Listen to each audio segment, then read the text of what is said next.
Welcome back to MVM. Today we're bringing you a Kickstarter preview. This one is for Black Rose Wars. It's from Ludus Magnus Studios. It is a 2 to 6 player arena style game with a lot of different mechanisms that are involved. Yeah, but it's not just a mage fighting game. There's a ton of Euro mechanics going on here. So many so that you really can't categorize this as one type of game. It's got some deck building, some light deck building. It's got some area control. And like Jeremy said, you're moving around here throwing damage at each other for sure. So it is completely modular in the way that you set up the game. What you see here is a 4-player setup. In the center, you're going to have the Black Rose room. Each of these tiles are double-sided, meaning that they can be destroyed through the course of the game. Each of them provide a very unique ability. They have different color coding to them according to the spells that they are linked to. Also, according to traps that you can lay into these rooms for other players to activate. Also, each player is going to start in one of their specific meditation or personal chambers. These are locations that you'll move out of. You'll respawn in these locations if you happen to die. However, you do have to move out of them. You can't camp there. You can't fling spells out of them, but you also can't take damage in them. There's also a variety of different miniatures that you see here. Each player is going to be represented by their own miniature. And you can summon, through evocations, a lot of different other miniatures to fight for you. Yeah, the miniatures are gorgeous. One other element, too, are these cards. All these spell cards, and there's an incredible variety. Yeah. Over 200 cards here. And they fall into different spell categories. You've got transmutation, you've got illusion, all sorts of different categories. Like Jeremy said, they're tied to the different colors of these rooms. But throughout the game, you're going to be gaining cards from those at various stages to do the deck building aspect. Also, each player is going to start with a player board in front of them. Let me pick this up to show you guys. So these are giant player boards. They also have indentions just like your rooms where they'll slot different cubes into them. This is your damage track. You can be killed through the course of the game, and of course you can just respawn back in your area. If you guys have played games like Adrenaline, where you're doing damage to other players, it works kind of in the same way. I'll be doing damage to your character and to other characters. You're going to mark those with specific colors according to your player. Also on your board, you have a place for your grimoire. This is your stack of cards, kind of your deck. And then you have a place for your memories, so all of your discard pile. You have 4 different spells that you can cast each round. You have 3 standard spells across the bottom and 1 quick spell over here on the top left. And then you have a place for 3 evocations. These, again, are the miniatures that you can summon into your area. One of the cool things about these miniatures is they have little slots on them as well. You can hold up to 3 of them, and you're going to put your own little rows into these to show if it's your first evocation, your second, or your third. So you can just quickly glance at the board and see which one of them line up with which spell you've cast. Yeah, that little option on those miniatures alone is one of the cooler things I've seen. I haven't seen too many miniatures games that allowed you to so easily and nicely add tokens to them without them, you know, basically being beside it. It's right there on the base. Also, each player has 2 action tokens, as well as the spells that they'll be using and casting through the course of the round. They also have actions that they can take, like moving or fighting in the rooms, and then activating one of the rooms that they're in specifically. And then there's a variety of different cards. You've already talked about the spell cards, but there's also quest cards and there's event cards. One of the cool things about this is that over here you see this main board that attaches. You have 2 boards that kind of attach to the side of it. You have an events board, and then you have the main victory point track board. This is going to house all the different quests, but you're going to notice this victory point track. This is kind of it's not really a race because you can get victory points at the end of the game for a variety of different things, but the first player to hit 30 is going to win. You're also competing against the game itself, because the Black Rose Order can also move up with their own token up to those areas. But one of the cool things about this track is you're going to see 3 different icons. The first icon that you see is a quarter moon, and then a half moon, and a full moon.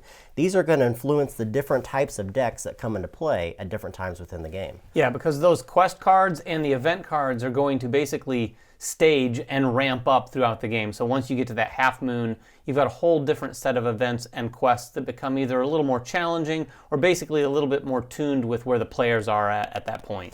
2 things to note real quick. Each of these spells that David talked about, they have 2 different sides to them. So not only is there over 200 cards, but each side has different abilities depending upon which side you wish to cast on that round.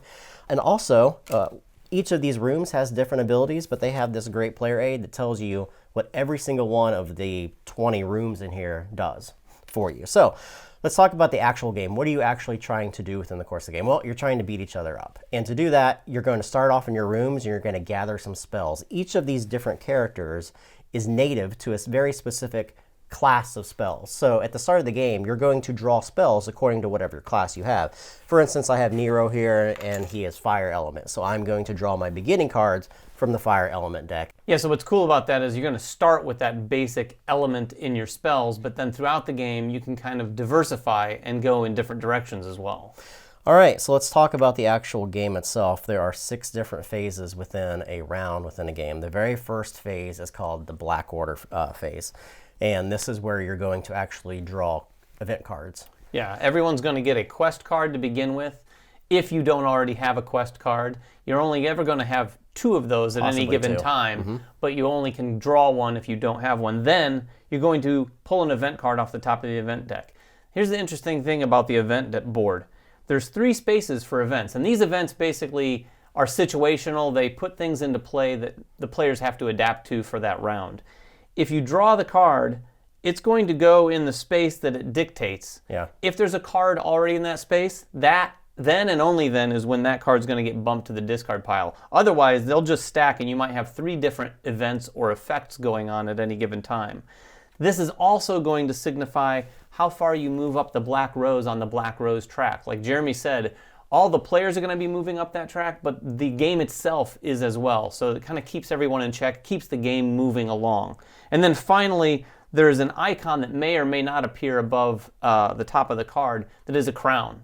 That's going to signify when the first player marker is going to move. The first player marker in this game moves counterclockwise, even though player order goes clockwise. Yeah, very interesting. So once the players draw their quest cards and you activate the events, those events can take place either right then or they can happen during the course of that round, and they'll all signify on the card what to do. The quest cards, to talk about them real briefly, these are things that you're going to be trying to accomplish that round. And they could be a variety of different things: attacking specific players, springing traps in specific color-coded rooms, moving to locations and activating those rooms, and they all give you victory points. And you're wanting to collect these through the course of the game, because not only do they give you victory points right then, but also the player who has the most at the end of the game that they've completed is going to get additional victory points. So there's real incentive to be able to complete these. The next phase is the study phase. This is where the players are actually going to draw cards into their hand and then pick some new cards of spells to add to their deck. Now, so there's some cool things here. One, when you draw, you're going to draw 2 cards from your grimoire, and those are going to be added directly to your hand. You're going to have a hand of 4 cards because you're also going to pick 4 cards from any of these possible spells that you so wish. The trick here is that you don't have to go with the initial class of person that you are at the beginning. I could pick 4 different spells from 4 different classes. You add all 4 of those, and then you pick only 2 of those to keep, and you put the other ones face up above those specific spell decks. Yeah, the cool thing about these spells is this is one of those games where you're going to play, and you're going to play a few times, and you're really going to start to understand all of these different spell categories, let alone all of the spells within those categories. So even during one play, after a couple rounds, you might see someone else using some destruction spells, and you're like, I want to get in on that. So you might draft from that, or you might get some others that synergize well with some of the other cards you have. Spells do a variety of different things. When you look at a spell card and you look at the anatomy one, they have 3 different icons across the top. They tell you what type of spell that is. There's protection spells, there's trap spells, there's spells that are attacking, there's spells that do specific abilities through the course of the game. They also tell you what element is, because some of the elements will work specifically with certain types of spells, and then it's going to tell you where that spell can be cast, either in the same room, 2 rooms away, adjacent, however it happens to be, or everywhere. When you look at spells in this game, everything is done as in a straight line. So if I'm in this room here specifically, and it says it's 2 spaces away, you can't do corner to corner. It's a straight line in any of those areas. So you have to pay attention to that as well. Yeah, it's kind of like a very simplified line of sight, if you will. You can't cast spells, in this game anyway, around corners. The other thing about it is, as we said, the spells are double-sided, so you can pick which side you want to use. And then sometimes in the center of a spell card, they have a little dot, and that means this is an unstable spell. Whenever you cast unstable spells, we'll kind of get into that phase here in a moment, but they create instability in the room you're in, and that's very important. We'll get back to that in just a moment. So everyone's going to go around the table drawing new cards in their deck, and they're going to have a hand of 4 cards, or possibly more if they've kept some from the previous round. Then what's going to happen is the preparation phase. This is where players are going to prepare their spell board for combat. Now, there's some rules here as well. When you prepare your spell board, you have to pick at least 2 slots. It means you have to use 2 of those 4 possible cards. One of the other rules is that one of them has to be in your quick spell spot. The other one can be in one of the first 3 down here. In our experience with the game, you're going to want to put as many spells out there as possible, unless they just don't benefit you at all that particular round. Yeah, there's definitely some synergies that go on between some of the spells, particularly pairs of cards.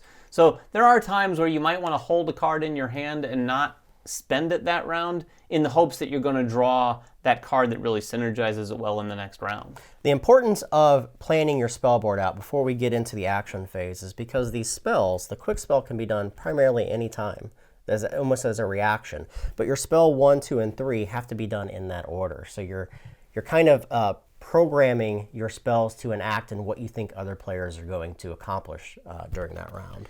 Then you go into the actual action phase itself, and this is done in turn order. There are 6 different ways you can take an action within this portion of the game. Now, let's talk about them briefly. Everyone has 2 action tokens on their board. One of the things you can do is spend both your action tokens, or you can spend a quick spell and a standard spell, or you can do just a standard or just a quick spell, or a combination of an action and a quick, or an action and a standard. So there's a variety of different things. The only thing you cannot do is do 2 standard spells. So you can't do your spell in slot 1 and then immediately followed by your spell in slot 2. I mean, basically, you can do up to 2 things, right? But not 2 standard spells, because those are the more powerful spells. Yeah. For sure. And players are going to go around the board taking these spell actions. Now, typically, these are going to allow players to move into locations, to attack with the spells they have on their player board, to activate the locations that they're in. Now, this is a very important portion of the game. Each of these rooms provides a very unique ability to them.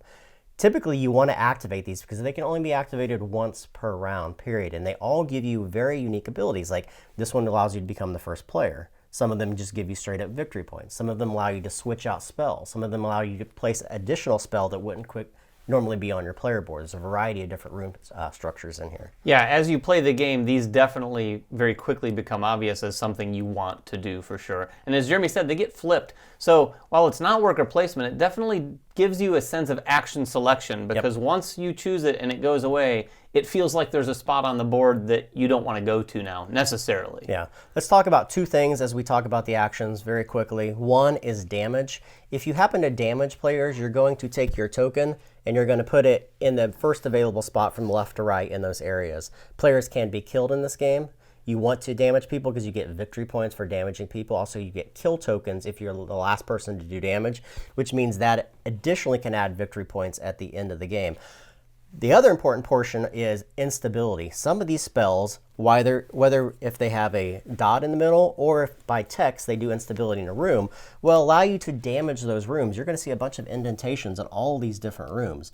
When you do damage in a room, typically because you're in a room with that spell that you cast, if this is ever filled up, at the end of the round, this entire tile is going to flip over. And the player who's done the most damage is actually going to collect that tile, that action tile, meaning that that room can still be moved through and you can still do spells in that room, but you can't activate it anymore. This is also worth additional victory points at the end of the game for that player. Yeah, it's cool because it's kind of like a double-edged sword. There may be some actions that you don't want to get rid of. There may be actions that you want to get rid of because other players are taking advantage of them.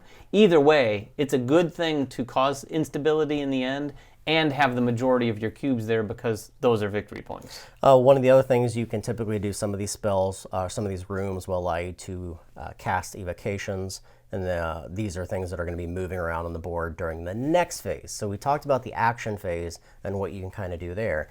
The evocation phase, or evocation phase, is where you're actually allowed to manipulate all of the different things that you've cast that round. Each of these different miniatures has their own movement value, their own attack value, and their own health. So these are additional ways to be able to go out there and damage other players. Yeah, it's mostly going around and doing some damage, but in some cases you might have cards that allow you to use your evocations to even go and activate a room after the standard round. So it's a really cool sort of add-on towards the end of the round of getting a few more things done. And then the final phase is the cleanup phase. You're going to clean up all the spells that you have, and you're going to get ready for the next round, possibly moving that player token if player's been crowned for the next round. So it's a very unique game. If you guys like games like Mage Wars, or if you like Magic the Gathering, there's a variety of those combat arena style games, but this really ups it because of the deck building, the hand management, the variable player board at the start, all these different powers. the uniqueness of all these different cards. Yeah, and I would say it's a good medium to heavyweight game, for sure. Absolutely. And as you play this game, it's really cool too, because like we said earlier, it ramps up. As you hit these marks on the Black Rose track, new cards are going to be coming out. You're going to be facing things that are a little tougher than they were in the first part of the game, and it just gets harder and harder. And even though it's a race to that 30, there's a lot of points to be scored elsewhere. Yeah. So the game is not anticlimactic. It's not just 30 and it's a hard stop and that's the person who wins. It's 30, but then someone might have collected a bunch of points otherwise and trophies and all sorts of things. Yeah, very cool game, guys. This is from Ludus Magnus Studios. It's 2 to 6 players. Takes about 2 hours to play through at 4 players. If you guys have any questions about the game, make them in the comments below. Subscribe to us, follow us on Twitter, like us on Facebook, and everything else that we do. And we will catch you guys next time. Bye-bye.